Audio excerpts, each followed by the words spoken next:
Let's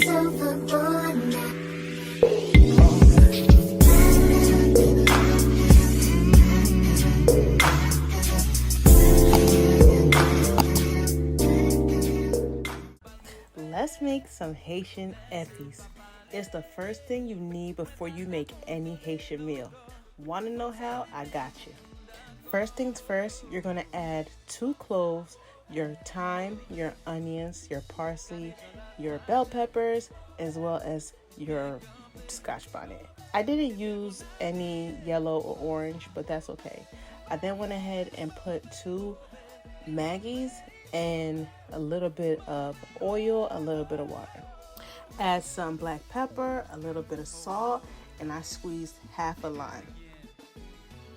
You then want to go ahead and add your garlic as well as your green onions.